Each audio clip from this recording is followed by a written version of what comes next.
मुंबईला जर एकदा मराठी जगलं, मराठी माघारी नाही येत आरक्षण घेतल्याशिवाय. नमस्कार, मी तुळशीदास भोईटे. पुढारी न्यूज ओपन फोरम, जिथं पुढारी बोलतात. आणि आज तर एक मोठा दिवस, महाराष्ट्राच्या इतिहासातला, मराठा समाजाच्या इतिहासातला एक क्रांतिकारी दिवस आहे. कारण आज एक मोठे पुढारी, महापुढारी म्हटलं पाहिजे, गेल्या काही दिवसात ज्यांनी अवघ्या महाराष्ट्रात नव्हे तर दिल्लीच्या तख्तालाही हादरा देणारं मराठ्यांचं एक घोंगावतं वादळ ज्यांनी आणलंय, ते महाराष्ट्राचे महापुढारी म्हणून ज्यांचा उल्लेख करावा लागतोय ते मनोज जरांगे पाटील थेट अंतरवाली सराटीतून आपल्या फोरममध्ये सहभागी झालेले आहेत. ओपन फोरममध्ये आज ते सरळ स्पष्ट बोलणार आहेत. मनोजराव, आज पहिला दिवस आहे, तुम्ही मुंबईकडे कूच करत आहात. आपली मुंबई, हक्काची मुंबई, सातत्याने तुम्ही जे सांगत आहात त्या दिशेनं तुमचा हा टप्पा सुरू होतोय. आज अंतरवाली सराटीतून कूच करताना अवघ्या मराठ्यांचं आशास्थान ठरलेल्या आरक्षण मनोज जरांगे पाटीलच आपल्याला मिळवून देतील या आशेनं मराठा समाज तुमच्याकडे पाहतोय. आज निघताना तुमच्या मनात नेमक्या कोणत्या भावना दाटलेल्या आहेत? आरक्षण घेतल्याशिवाय आता माघार नाही. मराठ्यांच्या पोरांच्या अंगावर आरक्षणाचा गुलाल टाकल्याशिवाय आता माघार नाही. गोरगरिबांचे पोरं मोठे झाले पाहिजेत. या मराठ्यांच्या पोरांना त्यांचं हक्काचं आरक्षण मिळालं पाहिजे. 54 लाख नोंदी मिळालेल्या असतानाही तुम्ही आरक्षण देत नाही म्हणजे हा अन्याय सहन करायचा कसं काय? आम्ही एखाद्याची जमीन आहे, उदाहरणार्थ त्याची जमीन असताना, 7-12 असताना तुम्ही जमीन देत नाहीत म्हणजे याला दादागिरी म्हणलं जातं. तुमची दादागिरी मोडून टाकायची ताकद या मराठ्यात आहे. आता मात्र आम्ही शांत बसत नाहीत. हे युद्ध शांततेतच होणार. परंतु आता मुंबईकडून गेल्याशिवाय आरक्षण मिळत नाही. त्यासाठी कोटीना मराठा 26 तारखेला मुंबईत येणार आहे. आता आमचे निवेदन ठरल्याप्रमाणे सगळं यशस्वी होतंय. याच्यात मात्र आम्हाला आनंद आहे. या जातीचा सुद्धा मला गर्व वाटतोय. आज गर्दी जास्तीची करू नका हे सांगितलं आणि मराठ्यांनी ऐकलं म्हणजे मराठ्यांचा गर्व वाटतो. आता लोक म्हणत होते एक येत नाही, हे कोणाचं ऐकत नाही. मला दोन्ही बाबतीत गर्व वाटायला लागला की मराठा एकही आला आणि ऐकतो सुद्धा. 26 तारखेला शांततेत मुंबईकडे यायचं. कारण सुरुवातीलाच तुम्ही जर इथं गर्दी केली तर आपलं निवेदन सगळं कोलमडून जाईल. लोकांना त्रास होईल, चालायला त्रास होईल, उपचाराला त्रास होईल, आजारी पडतील. तुम्ही काहींना इकडून जायचं आणि काहींना डायरेक्ट मुंबईत गेल्यावर 26 तारखेला करोडोच्या संख्येने यायचं. हे मात्र शब्द ऐकल्यामुळं आज खूप आनंद एका गोष्टीचं व्हायला लागलं की समाज ऐकतोय. याचा अर्थ आरक्षण घेतल्याशिवाय बी हटत नाही. करोडोत आता मराठा 100% मुंबईत आलाच म्हणून समजा. मी आजच तुम्हाला आता लिहून देतो. आजपर्यंत मनोज जरांगे पाटील जे बोलले आहेत ते त्यांनी करून दाखवलं आहे. मराठा बांधवसुद्धा, आंदोलकसुद्धा तुमच्या शब्दांची आतुरतेनं वाट पाहत असतात. मनोजराव, आतापर्यंत ज्या पद्धतीने लढताना तुम्हाला पाहिलेलं आहे, आज मात्र तुमच्या डोळ्यात काहीसं तुम्ही हेलावलेले दिसतात, डोळ्यात अश्रू आलेले दिसतात. काय नेमकं कारण आहे? नाही, ते बलिदान जे मराठा आरक्षणासाठी गेलेले ते जर लक्षात आलं तर मी व्यथित होतो. कारण मी माणूस आहे, मला माणुसकी जिवंत आहे माझी. आणि काल एका पैठणचे बांधव आले होते की त्यांचं 2-3 महिन्यापूर्वी आत्महत्या मुलाने केली, बलिदान दिलं आरक्षणासाठी. आणि कोणालाच माहीत नाही, त्यांनी पण नाही सांगितलं. एकुलता एक मुलगा होता, त्या दुःखातच ते राहिले. फक्त ते याच्यासाठी काल आले इथं की ते म्हणले मी माझा मुलानं मराठा आरक्षणासाठी आत्महत्या केली, ही चिठ्ठी आहे लिहिलेली. आणि आम्ही बस आता गेलाय. मला एकुलता एकच लेकरं होतं, घर सगळं सुनं झालं, घरात कोणी नाही. इतकं वाईट वाटलं ना ते, मला बोलताना सुद्धा खूप वेदना होत आहेत. म्हणून तो विषय मी आता काढायला सुद्धा मला जड जायला लागला. सगळं घर सुनं पडलं, आमदार झाला आहे घरात. परंतु मी फक्त तुम्हाला सांगायला आलो जरांगे पाटील की माझा मुलगा गेला आहे, पण आता किमान त्याचं स्वप्न पूर्ण व्हावं, आरक्षण मिळणं. आणि असे 250 ते 300 लोकांना बलिदान या मराठा आरक्षणासाठी दिलेलं आहे. राज्यातल्या मातामाऊलीच्या कपाळाचं कुंकू पुसलेलं आहे. त्या मातामाऊल्यांचं सुद्धा सगळ्यांचं म्हणणं आहे की आमचं कपाळाचं कुंकू गेलं आहे दादा, परंतु आता या समाजाला न्याय मिळावं म्हणून त्यांनी आरक्षण मिळावं म्हणून आत्महत्या केली. किमान आता त्यांचं स्वप्न साकार झालं पाहिजे. आणि हीच माझ्यासह माझ्या मराठा समाजाच्या खांद्यावर जबाबदारी की आरक्षण मिळालं पाहिजे. म्हणून मी या टोकाचं भूमिका घ्यायचं ठरवलं आहे की आता मात्र आपण आमरण उपोषण कठोर आणि टोकाचं करायचं, पण आता मागं नाही हटायचं. पोरांच्या अंगावर गुलाल टाकल्याशिवाय आता सरकारला सुट्टी नाही द्यायची. निघालो थोड्याच वेळात मुंबईकडं. माझ्या मायबाप मराठा समाजाला, करोडोच्या संख्येनं मराठा समाजाला माझी विनंती आहे, मी तुमच्या बळावर आणि तुमच्या पाठबळावर मुंबईकडे निघालो. आपले मराठ्यांचे लेकरं मोठे व्हावेत म्हणून मी मुंबईकडे चाललो आहे. आपला सगळ्यांचा आशीर्वाद आणि साथ आणि पाठबळ असू द्या. आता तुमच्यापासून लांब चाललो आहे. तुमच्यात असल नसल माहीत नाही, पण एकजूट मराठ्यांचे तुम्ही कोणीच फोटो देऊ नका. आणि मराठ्यांना आरक्षण मिळाल्याशिवाय हटायचं नाही. आणि 26 तारखेला मराठा 3 करोडच काय, पण कित्येक करोड हे मोजतासुद्धा लोकांना नाही आलं पाहिजे. मुंबईच्या गल्लीत गल्लीत नुसता मराठा आणि मराठाच दिसला पाहिजे. एकदा ताकद या जगाला आणि देशाला दाखवा मराठ्यांची ताकद काय असते. मात्र एकजूट या आणि आरक्षण मिळाल्याशिवाय आपल्याला नाही हटायचं. आता आपले लेकरं मोठे झाले पाहिजेत, कारण आपल्या नोंदी मिळालेल्या असून जर आपल्याला आरक्षण देणार नसतील तर आपल्यालाही आपल्या लेकरासाठी झुंज द्यावीच लागणार आहे. आणि मराठा समाज करोडोच्या संख्येनं मुंबईकडं इतक्या ताकदीनं धडक मारणारे की मराठ्यांची एकजूट बसवणूक बघून अंगातलं रक्त सगळ्यांचं सळसळ करणारे इतक्या ताकदीनं मराठी 26 तारखेला आता मुंबईला येणार. मनोजराव, एक मुद्दा असा की आतापर्यंत तुम्ही आधार देत आलात, सांगत आलात की नाही तुम्ही स्वतःच्या जीवाचं काही बरं वाईट करायचं नाही. ते मनोजराव जे सातत्यानं सांगत आले की नाही तुम्ही स्वतःच्या जीवाचं काही करायचं नाही, तेच मनोजराव आज असं कसं बोलताना दिसतात आहे की मी परतेन की नाही सांगता येत नाही. ही भाषा कशी काय आली? मराठा आरक्षणासाठी लढणारे तुम्ही, पूर्ण समाजाला त्यासाठी उठाव करायला लावणारे तुम्ही, आज तुमच्या तोंडी एवढी टोकाची भाषा काय येते आहे? काय नेमकं कारण आहे? असं काय घडतंय? थोडंसं स्पष्ट होऊ द्या, महाराष्ट्राला कळू द्या, मराठा समाजाला कळू द्या. नाही नाही नाही, असं घडण्यासारखं काय नाही. मी मोदी तर नाही, कोणाला भेद बी नाही. मी काय असतं, भावना असल्या पाहिजेत माणसाला. माणूस निष्काळजीपणाचा नसला पाहिजे, निर्दयी नसला पाहिजे. माझ्या मायबाप समाजातले खूप काही पोरं आत्महत्यात बलिदानात गेलेले. एक कुटुंब नांदेडला सुद्धा आहे, एक कुटुंब लातूर हिंगोलीमध्ये सुद्धा आहे की त्यांची एकुलती एकच पोरं होते. ते आईबापानं मला फोन करून सांगितले त्याच वेळेस, म्हणजे पोस्टमार्टम लेकराचं सुरू असताना आलेले फोन बापाचे. असं होऊ शकत नाही कधी, तरी पण फोन आले. म्हणले लढा दादा, आम्ही तुमच्या पाठीशी गेलाय, आता काय करणार आहे? आता नशिबानं साथ नाही दिली, मुलगा गेला, पण लढायचं मिळवायचं, आम्ही तुमच्यासोबत आहे. साहेब, याला लई वाघाचं काळीज लागतं असे शब्द वापरायला. ते मायबापा मला वापरत होते. आता मला ते स्वप्न माझ्या मराठा समाजाच्या खांद्यावर त्यांना पूर्ण करायचं. त्यावेळेस फक्त मी व्यतीत होतो. मी खचलो नाही, घाबरलो पण नाही. मी घाबरत नाही, मी कोणाला मोदीसुद्धा नाही. मी तेवढाच परंतु शेवटी माझ्यात माणुसकी जिवंत आहे. मी माणूस आहे. माझ्या 250-300 महाराष्ट्रातल्या मराठा समाजाच्या मायमाऊलीच्या कपाळावरचं कुंकू या आरक्षणासाठी पुसलं आहे. आणि कधी काळी जर असं ऐकायला भेटलं ते लेकराचं असं झालं तसं झालं तर ते खूप वाईट वाटतं. काल पैठणचा विषय कळाल्यापासून मी खूप काल मला असं वाटलं की इतकं निर्दयी सरकार कसं असू शकतं की इतक्या लोकांचे बलिदानं गेलेले असतानाही आणि नोंदी मिळालेल्या असतानाही तुम्ही आरक्षणाचा विषय मार्गी काढत नाही, म्हणजे हसून देत नाही. याचा अर्थ तुम्ही अन्याय करायला निघाला. म्हणून मला एक टोकाचं उपोषण करायला लागतं आणि शक्यतो माझा इथूनच उपोषण आमरण करण्याचा निर्णय आहे. परंतु समाजाला विचारायचं राहिलं म्हणून मी थांबलो आहे. मी तिथं येऊन तर करणार, पण इथूनच करत निघण्याचा माझा मानस आहे. समाजासाठी जर आयुष्य अर्पण केलं तर आता मरायला काय भ्यायचं? तिथं जाऊन बी करायचं आणि इथून पण करायचं. आपण चालत तर कठोर आमरण उपोषण करायचं. या समाजासाठी जीवन अर्पण केलं तर या समाजासाठी देह टेकायची वेळ आली तरी टेकायचा, पण या लेकरांच्या अंगावर आरक्षण देऊन गुलाल टाकायचा. त्याशिवाय आता गप नाही बसायचं, हे ठाम निर्धार मी केलेला आहे. मनोजराव, कुठेतरी असं वाटतंय का की एक बळ जे तुम्ही उभं केलं, एक महाशक्ती तुम्ही उभी केलेली आहे मराठा समाजाची, त्यांच्या न्याय हक्कासाठी, आरक्षणासाठी, त्यात फूट पाडण्याचा घातपाती डाव सत्तेतील किंवा विरोधातील काही राजकीय नेते करतायत? नाही, फूट नाही पडत, त्यांना फूट पडत नाही. काही लोक करतात तसं, समाजाला ओळखून बसला. काही राजकीय नेते तसं करतात आहे. नाही, ते 5-50 जणांनी हो राजकीय करतात, परंतु त्यांच्या हाताला ते 5-50 जणच लागणार आहेत, बाकी नाही लागत कोणी. आणि ते पहिल्यापासून त्यांचा तो कार्यक्रमच आहे, मराठा जीवाचं समाजाच्या जीवावर कमवायचं, पण समाजाला नाही मिळालं तरी चालतं. त्यामुळे त्यांच्या यांनी काय फरक नाही पडत. माझा समाज आता नाही फुटत कोणाला, हे मी छाती ठोकून सांगतो. कारण मी समाजाला सांगितलं होतं, मी ज्यावेळी आता मीडियावर सांगितलं नाही पाहिजे तरी सांगतो की शांततेत मुंबईला जायचं. त्यांनी तोही शब्द पाळला. मी सांगितलं पहिल्या दिवशी तुम्ही जर इथं लाखांना गर्दी केली तर सगळं नियोजन कोलमाडणार आहे. आपले ठराविक लोक या आणि मुंबईकडे येताना किंवा मध्ये सहभागी व्हा. आणि मुंबईकडं तुम्हाला 26 तारखेला तुम्हाला जितक्या येणी यायचं तितक्या करोडत या.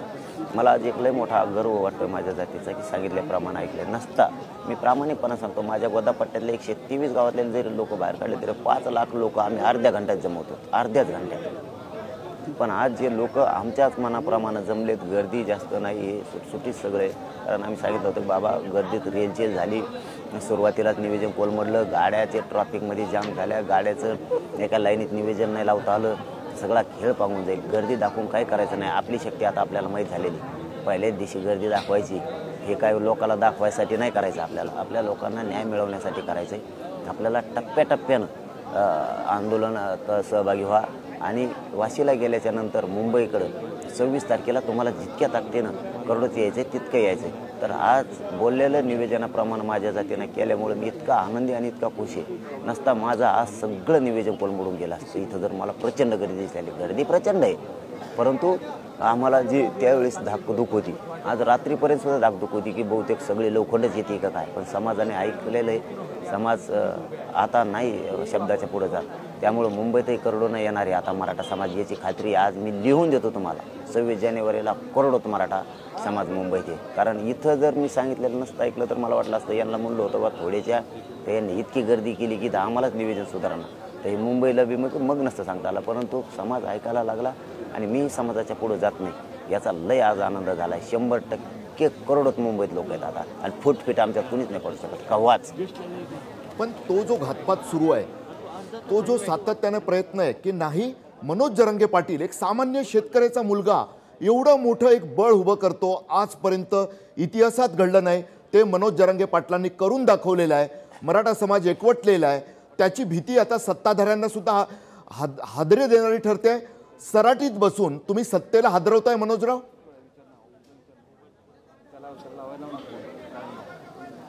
असा काय उद्देश नव्हता आमचा मराठा समाजाचा किंवा माझा. आमचा उद्देश एकच होता की आमचं आरक्षण आम्हाला द्या, तुम्ही हादरा नाही तर तिकडं काही करा, उलटे उताने पाताने व्हा, आम्हाला काही गरज नाही तुमच्याची. आम्हाला आमचा न्याय पाहिजे.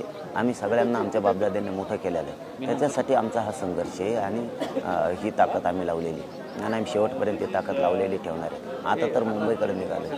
आता आम्ही जर मरायला भेट असलो आणि यांच्या ट्रॅपला फेटला मोजेला असतं तर आम्ही मुंबईकडे निघालो असतो, अजिबात नाही. फक्त समाजाच्या लेकरांचे बलिदान केल्याच्या नंतर डोळ्यात पाणी येतं आणि पाणी येणं साहजिक आहे. कारण माणूस जिवंत असला पाहिजे, माणुसकी जिवंत असली पाहिजे आणि ती माझ्यात आहे. म्हणून ते फक्त तेवढं नसता मी खूप कणखर मनाचा आहे आणि मी माझ्या समाजाला खंबीर साथ देणार आहे आणि विरोधकांना सुद्धा विरोध करणारा सुद्धा उलटं पालटं करण्याची क्षमता सुद्धा या मराठ्यांच्या जीवावर माझ्यात आहे. त्यामुळे मी हटत नाही. मला मुंबईकडे निघालो आहे म्हणजे आम्ही करोडोत मुंबईला. तुम्हाला सांगतो, मुंबईत तुम्हाला 3 करोडपेक्षा जास्त मराठी दिसणार. मुंबईच्या गल्लीत नुसते मराठी आणि मराठीत दिसणार.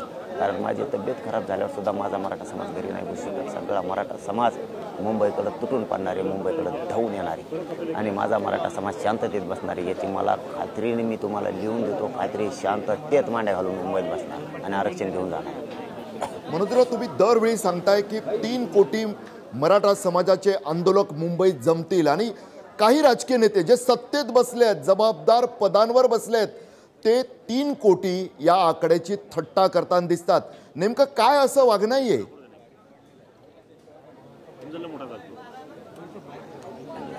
ते जाऊ दे, त्यांना काय ऐकलं ते काय, त्याला एवढी बेरी झाली असते काय झेललं गेलं असतं ते. मी भुंगाऱ्या भांगाऱ्याच्या नादी नाही लागत, हे महत्त्व बी देत नाही त्यांना. हे त्याला काय स्वतःच्याच ओबीसी समाजाचं वाटोळं करून टाकलं. मराठ्यांचे आणि ओबीसी बांधवांचे चांगले संबंध होते, खराब करून ठेवले. एकमेकाच्या बांधावर एकमेकाला पाणी देणारे, एकमेकाच्या बांधावर बसून चटणी भाकर खाणारे आम्ही, एकमेकाचे लग्नात साऱ्यात एकमेकाला ओबीसी बांधव मराठा बांधव लग्नात वाढणारे लोक आम्ही, एकमेकाला सुखात दुःखात मदत करणारे लोक आम्ही शेजारचा जेवला नाही तर आम्ही न जेवणारे, इतकं प्रेम एकमेकाचं ओबीसी बांधावर सगळं दूषित करून ठेवलं. आणि त्याला काय महत्त्व द्यायचं आहे? त्याला काय कळतंय गणित म्हणजे काय, मराठी म्हणजे काय? त्याला काय गणित कळणार आहे? त्याला बघ म्हणा तू मुंबईत आता मराठी, आता बघच दन ठोकून सांगतो तुला. 3 कोटीच काय, 3 कोटी आकडा क्रॉस जर नाही केला ना आणि मुंबईच्या गल्लीत नुसते मराठे जर नाही दिसले ना, मराठे बघून असं अंगातलं रक्त सळसळणारे या देशातल्या लोकांचं. याला म्हणतात एकजूट आणि याला म्हणतात मराठ्यांची ताकद.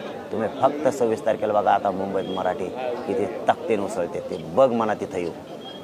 जो हट्टाने ओई मराठा असंही म्हटलं जातं, मराठा त्यालाच म्हणतात मनोजराव. मात्र एक सांगा, की ज्या पद्धतीनं तुम्ही लढायला उभे ठाकलेला आहात, कुठंतरी सत्ताधारी रस्त्यात कुठंतरी आडगावी अडवण्याचा प्रयत्न करतील अशी काळजी वाटते का? पहाटे 4 पर्यंत सध्या तुम्ही बैठका घेताय, झोपत नाही आहात, तुमच्या सहकाऱ्यांशी बोलतात, नियोजन करतात. सरकार कुठेतरी रस्त्यात अडवण्याचा प्रयत्न करेल, मुंबईपर्यंत पोहोचूच देणार नाही अशी काही काळजी आहे? नाही नाही नाही नाही कधीच नाही. मला नाही वाटत ते अडवतील आता, कारण त्यांनी एक चूक केलेली आंतरवाली, ती प्रयोग ती चूक पुन्हा नाही करणार.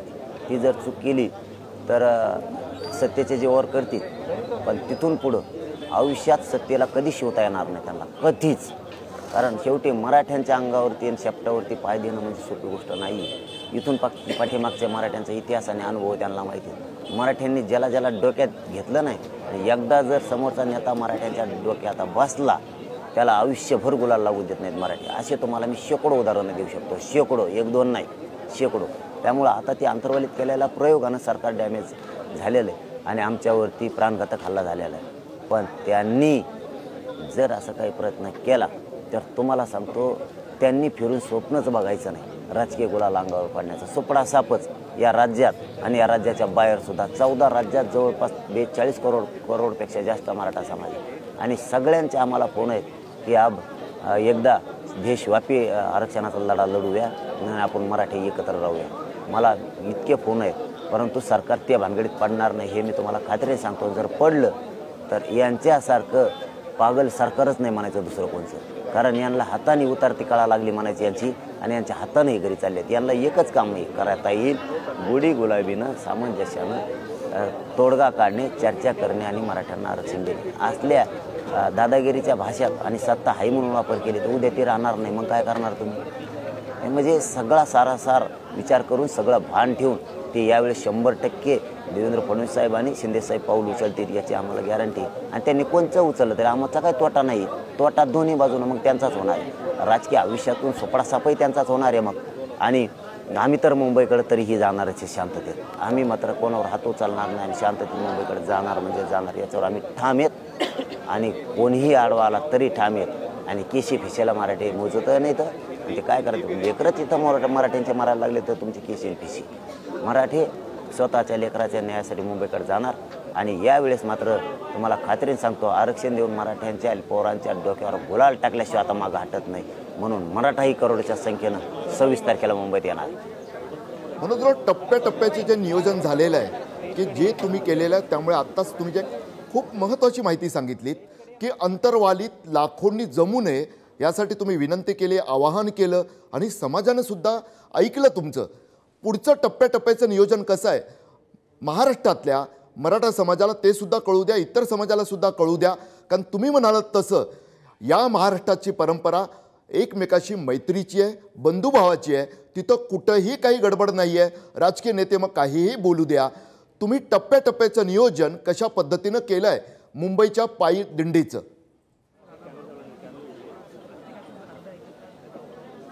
नाही व्यवस्थित सगळं केलेलं आहे. कारण मी तुम्हाला मगाशीच सांगितलं की मला समाजाचा खरंच गर्व आणि आनंद वाटायला लागला की लोक लय नाव ठेवायचे, एक होत नाही, एक झाला, ऐकत नाही कोणाचं, ऐकायला लागला. तुम्हाला लय लांबचं नाही सांगत, गोदापट्ट्यातलं आमच्या परिसरातलं फक्त 30-20 किलोमीटरचा खेळ आहे. गोदापट्ट्यातल्या 123 गावातल्या लोकांना जरी हाक मारली तरी आम्ही 5 लाख जमवतो. कारण 11 तालुक्यातले 123 गाव सहज ते पण 4-5 लाख जमतो आम्ही. तसं जमवायचं ना आम्हाला कोणाला दाखवायचं, लोकांना दाखवायसाठी नाही करत मी कवाच. मोठेपणा फुशारक्या मारण्यासाठी, मस्तीत येण्यासाठी नाही करत कधीच. शायनिंग मारायसाठी मी कधीच काम नाही करत. त्यामुळे समाजाला सांगितलं की गर्दी करू नका. पहिल्या दिवशी सगळं जे नियोजन करायचं कोलमोडून जाईन. एकतर रॅलीतला अनुभव नाही आहे, आपण कधी दिंडीसारखं नियोजन केलेलं नाही आहे पंढरपूरच्या. त्यामुळं नियोजन करायचं सगळं कोलमोडून जाईन विषय. तुम्ही तर गर्दी केली तर काही सुचणार नाही. आणि मराठा समाजानं ते ऐकलं, 100% ऐकलं. आणि पुढं चालून पुण्याकडं सगळे विभागाचे लोक बऱ्याचशा घुसणार आहेत. म्हणजे बाकीच्या येणार आहेत रॅलीमध्ये. काही खानदेशातले येणार आहेत, विदर्भातले पण पुण्याच्याच दिशेनं जवळपास त्यांना येता येईल किंवा ठाण्याच्या मार्गावरून ते वाशीकडे त्यांना येता येईल. त्यामुळं हा खरा टप्पा वाशीपासून होणार आहे. कारण वाशी ते आझाद मैदान आम्ही पायी चालणार आहेत पूर्ण वेळ पायी, वाहनात बसणार नाही. त्यामुळं मराठा समाज हा करोडोच्या संख्येत तिथं जमणार आहे. मराठवाड्यासह पश्चिम महाराष्ट्र सगळा मागं राहिलेले जे मराठी पाठीमागून येणारे हे सगळे वाशीकडं म्हणजे मुंबईत येणार आहेत. मुंबईच्या गल्ली गल्लीत मराठा आणि मराठाच दिसणार आणि हे पुरं जग आणि हे भारत देश बघणार आहे. एकजूट काय असते आणि या आरक्षणासाठी लढाई शांततेत कशी असते हे पूर्ण जग आणि देश बघणार आहे. मनोजराव, मुंबई म्हटलं की आत्ताच तुम्ही म्हटलं तसं जगाचं लक्ष वेधलं जाणारच. अनेक महाराष्ट्रातले महत्त्वाचे नेते, राजकीय नेते सांगतात आहे आंतरराष्ट्रीय स्तर आहे, आंतरराष्ट्रीय शहर आहे, आंतरराष्ट्रीय मुद्दा बनवू देऊ नका, सर्व जगाचं लक्ष वेधलं जाऊ देऊ नका. तरीसुद्धा सरकार चाल ढकलच का करते? तुम्ही अनेकदा समंजसपणा दाखवला, मराठा आरक्षणासाठी तुम्ही मुदत दिली, तरीसुद्धा सरकार तुमच्याशी जे बोललेलं आहे ते शब्द पाळताना दिसत नाही का?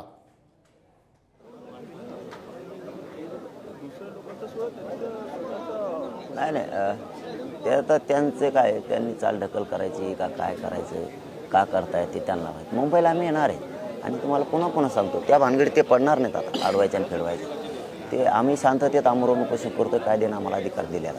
त्याच्यामुळं आम्ही मुंबईत येऊन उपोषण करतोय, समाजही माझा उपोषण करतोय, त्यामुळे त्यांना रोखता नाही येणार. आणि ते जर रोखले तर या राज्यातली लोकशाहीच मेली असं समजावं लागेल आणि या देशातली पण.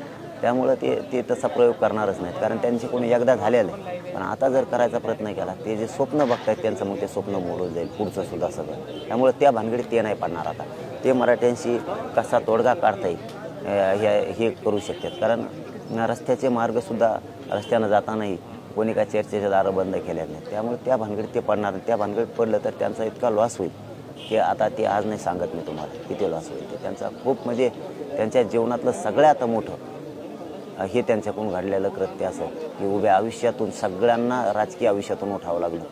ही त्यांची चूक त्यांना इतक्या मोठ्या प्रमाणात भावणार आहे. त्यामुळं ते पण ह्यावेळेस भाकीत राहणार नाही आहेत, तेही अडवणार नाही आहेत. आम्ही मुंबईत जाणार आहेत, ती आमच्या हक्काची मुंबई आमची आहे, आमच्या जनतेची. आम्ही त्यांच्यासाठी काम करतो, ते आमच्यासाठी काम करतात. त्यांचीही मुंबईतल्या मराठ्यांचे सुद्धा लेकरं मोठे होणार आहेत. त्यामुळे त्यांनी उलट आम्हाला तिथं आल्याच्यानंतर आमचे लेकरं जर तुमच्याच घराजवळून चालले तर त्यांनी तांब्या भरून पाणी त्यांना दिलं पाहिजे, ही आम्ही त्यांच्याकडून मुंबईकरांकडून अपेक्षा करतो. नक्कीच मुंबईकर तुमची अपेक्षा पूर्ण करतील. एक शेवटचा प्रश्न मनोजराव, एक शेवटचा प्रश्न. सातत्यानं तुम्ही सांगताय मुंबईत जाणार आणि मराठा लेकरांसाठी हक्काचं आरक्षण मिळवणारच. हा जो निर्धार आहे त्या निर्धाराला न्यायासाठी लढणाऱ्या प्रत्येक लढ्याला, प्रत्येक समाज घटकाला पुढारी न्यूजची साथ असते, तशी तुम्हालाही कायम साथ असणारच. फक्त एक विनंती की जी भाषा तुम्ही उपोषण करणार आहात, चालत जाणार आहात, बराच टप्पा पुढचा वाशीपासूनचा पुढचा टप्पा तर आता तुम्ही सांगितलं तसं चालणारच आहात. चालता चालता उपोषण या जगाच्या इतिहासात पहिल्यांदा होईल ते. मनोजराव, तुम्ही मुंबईकडे जाताना स्वतःला तब्येतीला डॉक्टरांनी सल्ला दिलेला असताना सुद्धा जीवाचा धोका पत्करायचा निर्धार करून, मराठा लेकरांना न्याय मिळवून देण्याचा निर्धार करूनच बाहेर पडला आहात. मुंबईत गेल्यावर प्रत्यक्षात काय घडेल, काय आहे डोक्यात? शेवटचा प्रश्न. शांतता सगळी, शांत, कोणीही उद्रेक नाही, कोणी काय नाही, शांततेत मराठा मुंबईत जातात. मराठ्यांनी मला शब्द दिलेला आहे आणि मराठी दिलेला शब्द मोडत नाही, हे मी छातीवर हात ठेवून सांगतो तुम्हाला. मराठी बदलत नाहीत, मराठी करोडोत येणार मुंबईत, पण शांततेत बसणार आणि आरक्षण शांततेत घेऊन जाणार. आता हे चालत गेल्यामुळं उपोषण होतं हे खरं आहे, परंतु या समाजाला जीवनच अर्पण केलं आहे तर मरायला का घ्यायचं? जीवन अर्पण केलं म्हणायचे पूर्ण समाजाला, आणि मग मरायला काय? मुंबईत गेल्यावर उपोषणच आहे आणि तिथून पण उपोषणच आहे. तिथून जाऊन आमरण उपोषण टोकाचं करत तिथं जायचं आणि तिथंही उपोषणलाच बसायचं. मरायला काय घ्यायचं आहे? मरायला भ्यायचा संबंध नाही, कारण ह्या पोरानं मराठ्यांना मायबाप मानलेलं या महाराष्ट्रातल्या, आणि मी आमचं लेकराचं नातं झालेलं आहे आता. आणि जे मराठ्यांच्या गोरगरिबांचे लेकरं मोठं करायचा पण आपण विडा उचलला आहे आणि खांद्यावर जबाबदारी घेतली, तर मरायला काय घ्यायचं आहे? उपोषण कवा तरी करायचं, ते कठोर तिथं काय करायचं आणि इथून काय चालत करायचं आहे? करत जाणार, करणार, फक्त विचारायचं राहिलं म्हणून मी आणखी डिसिजन तो घेतलं नाही. मी विचारून डिसिजन घेत असतो कधी मी विचारतो, आणि मी मात्र माझ्या मनात ठाम झालेलं आहे की आपण आता आमरण उपोषणाला सुरुवात करायची निघतानच. हे मी माझ्या मनात पक्क केलेलं फक्त समाजाला विचारायला राहिले. माझ्या मायबाप मराठा समाजाच्या लेकराच्या डोक्यावर आरक्षण देऊन गुलाल टाकायचं. एक जीव जाईल हो माझ्यासारख्याचा, पण माझे करोडो मराठ्यांचे पोरं आनंदात आणि सुखात राहतील. ते अधिकारी जातील, त्यांच्या अंगावरती वर्द्या दिसतील. आमचा समाज हा प्रगत झालेला दिसत आणि हे मराठ्यांचे गोरगरिबांचे लेकरं आणि समाज प्रगत झालेला बघायचा आहे. मग जीवनाचं अर्पण केलं तर ते भासण्यापुरतं नाही, मरायची सुद्धा तयारी ठेवावी लागते. त्याला वाघाचा काळीज असायला लागतं. दगड छातीवर दगड ठेवून निर्णय घ्यावे लागते. कुटुंबाला बाजूला सारून हे समाजासाठी पुढं पाय रोवून लढायचं असतं. कुटुंबाला सुद्धा मागं वळून बघायचं नसतं. त्याला क्षत्रिय मराठी म्हणते. कारण कुटुंबाच्या मायेत गुतायचं आणि समाजाला मायबाप म्हणायचं आणि समाजाच्या लेकरासाठी लढायचं म्हणायचं, जीवन अर्पण केलं म्हणायचं आणि मरायला भ्यायचं. त्यातला हा मनोज जरांगे नाही. सगळं बाजूला सारलं आहे आणि एकदा जर अंतरवालीच्या बाहेर पाय टाकला तर फिरून मागं वळून बघत नाही. मग मरण आलं तरी बी सरकारच्या गोळ्या झेलायला तयार आहे आणि सरकार जो संघर्ष करायची वेळ येईल ते करायला तयार आहे. फक्त मी शांततेत राहणार आहे. सरकारला समोरून काय करायचं मला माहीत नाही, परंतु सरकारनं पुन्हा पुन्हा त्या भानगडीत न पडता सामंजस्याने तोडगा काढावा. मी मरायला भेट नाही. मी आता जीवनच अर्पण केलं तर आरक्षण घेतल्याशिवाय मात्र आता मुंबईतून मागं सरकत नाही.